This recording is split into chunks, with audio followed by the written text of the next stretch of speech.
Welcome to Real Talk with the Combat Coffee Bean, your coffee with a mission. I'm Dave, a Marine veteran, founder of the Combat Coffee Bean, and your host. For me, coffee is more than just a morning ritual. It's a way to bring people together, share stories, and support one another through life's ups and downs. Some of the topics we're going to be covering here are going to be veteran issues, small business issues, and of course, all things coffee.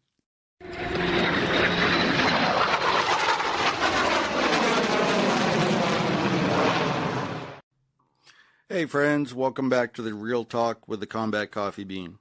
I'm Dave. Today we're having an honest and a little lighthearted conversation about what it's like to be married to a veteran with PTSD. I have a guest in studio right now. Her name is Jo, and she is married to me, a veteran of Desert Storm and 7 years in the Marine Corps. So a while back, I was diagnosed with PTSD and didn't take the news very well.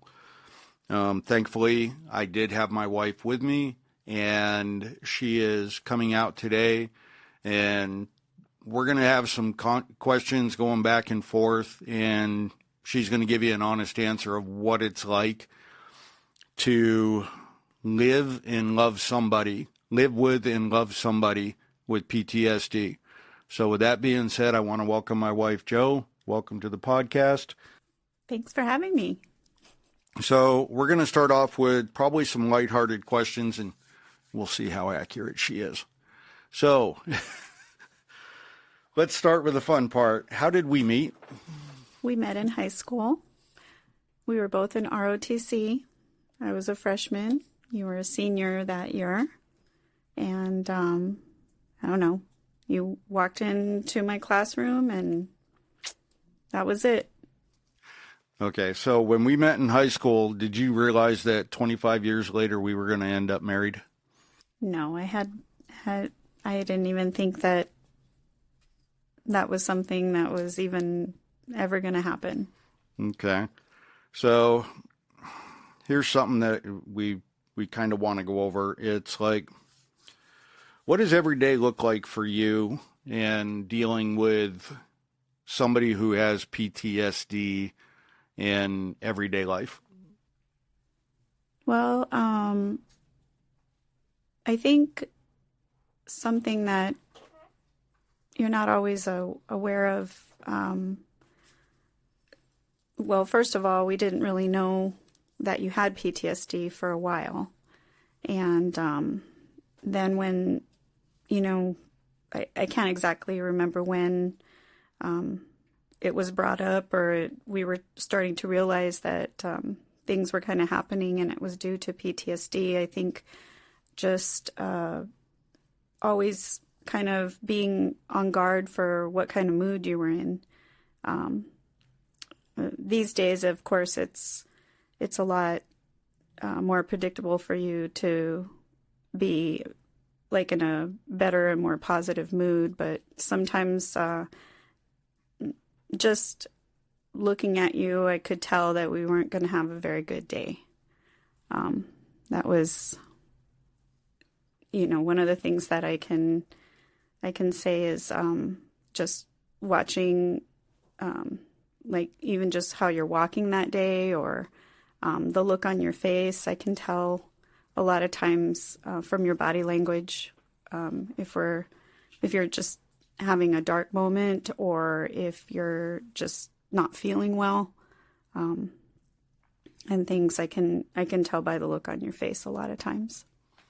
So like when you say by my body language, my body movement, what was it that was some of the indicators? Was it like when I would limp or my head would be down? What were those body language indicators that would give you an idea that I wasn't having a good day, or that my PTSD was acting up that day? Generally, you would probably have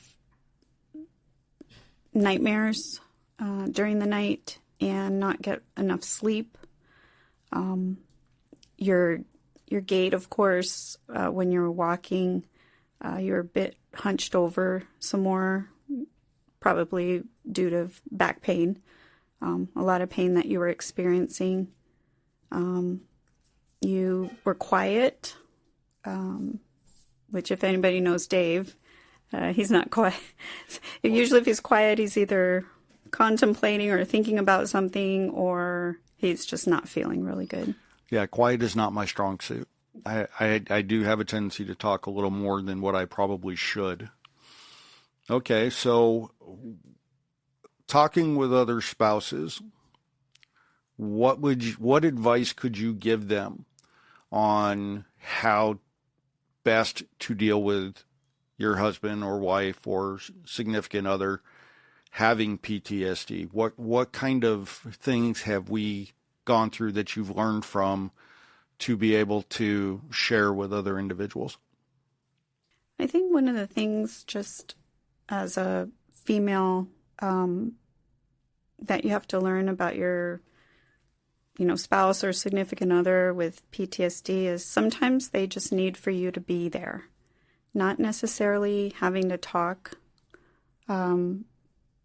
it through. Sometimes they're really just not ready to share what it is that they're going through. But sometimes you just have to just be there for them. Just let them know that you're there for them. And if they want to talk, great, and listen. That's probably, I don't know, one of the best things that I can say is you don't necessarily have to talk it through. Just them knowing that you're there for them is a pretty powerful tool that you can use to help. Okay, so like looking back, what was one thing you wished you had known sooner about working with somebody or living with somebody with PTSD? What is one of the tools that you think would have helped you better transition into understanding and living with an individual? Gosh, that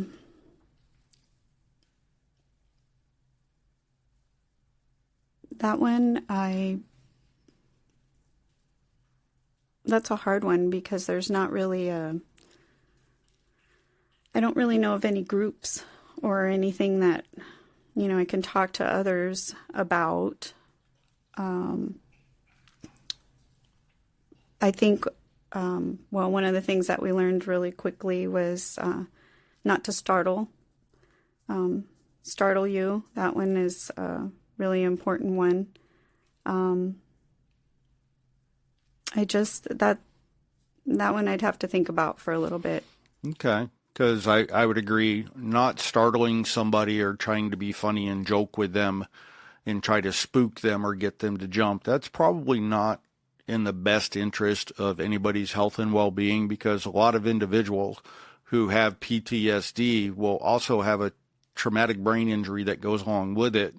And so they live with their fight or flight mode fully activated all the time. So when you're in the military and somebody spooks you, you fight because you don't know what you're facing. So I think by understanding that and knowing that the person you're living with lives in the fight or flight mode on a daily basis, not startling them or coming up behind them and spooking them and poking them in the back or yelling something, that's probably a good idea to leave that part of it alone.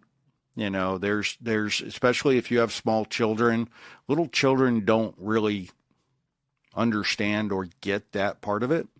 So having small children in the house is not a problem because children love unconditionally, and having a child around that person can help to de-escalate their PTSD moments in that aspect, because they know the child loves them and they just want somebody to love them back, honestly, is what I can tell you. I can tell you honestly, for me, one of the big changing factors was when I got a service dog. My wife noticed a difference in me when I got the service dog.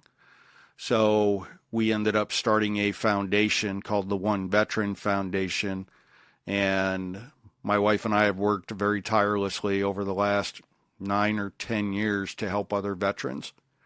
So by helping that veteran, we're also helping the spouse. Can you tell them a little bit about what it was like after Manifa came in? Manifa was, of course, we found her at the local shelter here, and she actually found you. She was absolutely not the dog that you were looking for that day. And she was an angel. She locked in on you and tuned into you and knew when you needed something, when you needed a friend. She knew what to do. Yeah. Yeah, she was my heart and soul. Sadly, she has passed on, and now we have Echo. Echo is a little fire plug. So she is full of energy and keeps you moving. What are some of the boundaries in the household practices that keep steady? Like the no surprises, exit plans, quiet hours, like notes of balance and stuff. What gets you through the day as a spouse when I am dealing with a dark day or I am having a dark moment? What are some of the things you do as a coping mechanism that work for you that may work for other spouses or individuals listening? I think one of the things, and we've talked about this over the years, is one of the comfort things for when language is food, having a meal together, that kind of brings you back a little bit. Yeah, because I do love food. You do love food. Yes, I love food too. But it helps to just have a light conversation when we're eating. Okay, was there a turning point somewhere along the line that started to make things feel a little bit more manageable for you? Yes, I think that was when we went to see one of your doctors that I found for you that used to work at the VA, and he was in private practice. And he worked for the VA previously for a long time, and he had gained your trust when you did have him at the VA. Yeah, that's not an easy thing to get. Right. But one of the things that really helped me to help you is being present for your doctor visits, or even just other appointments that you had also. Just having somebody else there to validate that you indeed were going through these things, or you were having these issues, or just being able to help you in that manner really changed things for me. Well, I know it kind of helped me because for the longest time, everybody was telling me I was different after I came back from Desert Storm, and I didn't feel any different. I didn't look any different, and I didn't really change how I talked, my thought patterns, my processing. All of that was, in my opinion, the same. Having your family members tell you you're different, that can be a little hard to swallow sometimes. Having your friends tell you, "Are you okay? You seem a little off today." And honestly, it would just make me angry because I felt that I was fine. And when the VA diagnosed me with having post-traumatic stress disorder, I was really angry about that because how dare they hang that on me? And how dare they try to dictate my life by giving me that diagnosis? Down the road, when I did go back to this doctor that had gone into private practice, he was somebody that I trusted because he was always straightforward and honest with me. He broke it down to me that I wasn't broken, that I'm not an unsafe person. I am just somebody who went through some very traumatic things. I was exposed to some very dangerous chemicals when I was over there. I used to tell people at night I would sleep next to burning oil wells because that's the location of where my unit was. Breathing in toxins, all of these things changed my insides. They changed my thought process. Doesn't make me a bad person. Doesn't mean I'm a danger to other people. It just means I'm hyper aware of my surroundings all the time, whether I'm awake, whether I'm asleep. And having this doctor sit down and explain that to me made a big difference for me, and it made a big difference for my wife. From there, we started to build a new life, and we've had a lot of big wins. We've had some big losses. What would you say in recent history? What's some of our big wins that we've had?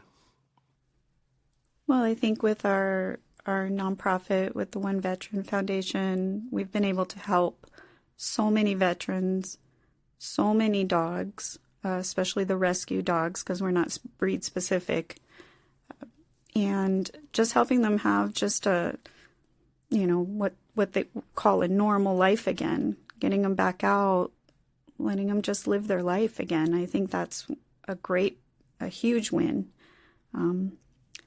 Also, personally, I think you've had some treatment with the hyperbaric chamber, and that has been huge. I've seen so many great changes in you. Recently, you came home from a business meeting, and you were so excited that you remembered people's names, and that's huge. Yeah. That was something that you would bring me so that I would remember people's names for you. You'd recognize their face, but you couldn't remember their names, and that was gigantic. I just wanted to cry. You were so happy you were able to recall their name on your own. Yeah, for most people, remembering people's names is not a big deal. And as somebody who has been being treated for a TBI that went undiagnosed for, 20, 30 years after getting out of the Marine Corps, I was really good at remembering faces. I was absolutely horrible at remembering names.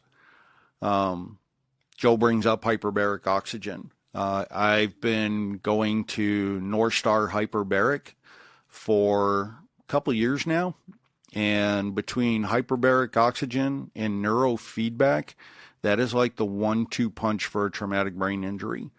For me, when I go to business events or networking events and I can remember their face and their name, that is a huge victory for me. So for me, you're right, that was a really big win. Couldn't have done that without North Star Hyperbaric.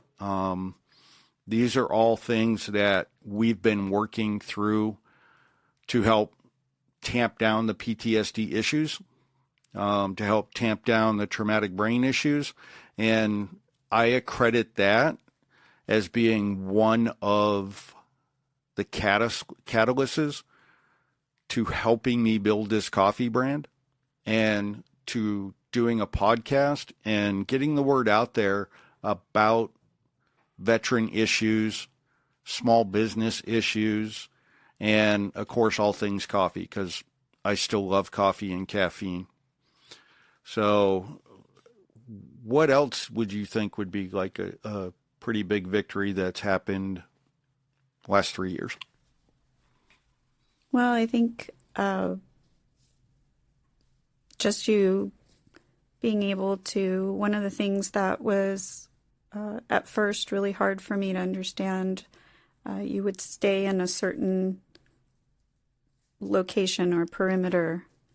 Now you're able to go to new places and not be as nervous or upset about going outside of your perimeter. I think just being comfortable in a new place has been huge. For example, being able to go to a concert. We were just talking about that the other day.